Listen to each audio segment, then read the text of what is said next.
Hey, what's good people? January the 6th recap. So the day started off really strong. NIO went up over 3% compared to its previous day close.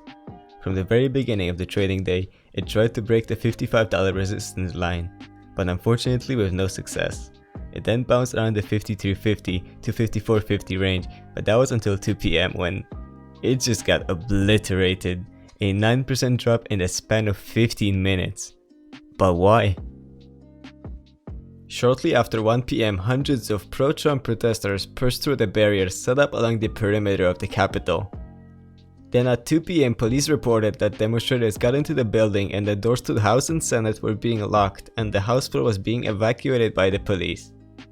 The market does not like uncertainty, a bunch of, I'm not gonna call these people names, so just think of an insult in your head and let's go with it, walking freely through the Capitol with no help inside, as apparently that day a total of 2 people were on duty defending the whole facility. The market reacted, and as we know that when the market reacts, it always overreacts, so we got that massive sell-off that tore through the first trend line and stopped on the second one just to return above the first one shortly after, leaving us with a nice -5% day. The after hours roll in. Things get stabilized in the capital, and people start to realize that Chinese EV stocks in no way were impacted by such a thing.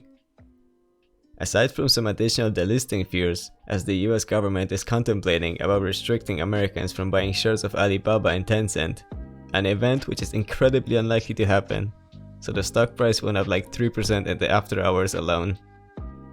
Later that night, Senate came back to finish the vote. As a big middle finger to those protesters, they finished the vote and declared Biden winner of the presidential election.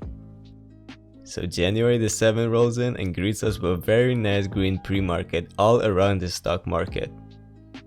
Additionally for NIO, the stock chart looking even more bullish than it ever did before, with a test of the $50 resistance that like a slingshot bounced the stock price way above it. Once the stock market had already opened at around the same gain margin of around 5 to 6%, NIO went on to testing a newly formed resistance of $54, but failed again. And ever since, it has been bouncing around the 53 and 54 marks. But no, at 1 PM we broke the resistance and are approaching the one from the day before, it being the after mentioned $55. That's it for me. I hope you enjoyed the video. Be sure to give it a like if you did and subscribe to see more EV/stocks videos in the near future. I would like to hear your thoughts about the video, so be sure to drop them down below. Have a good one, fellas.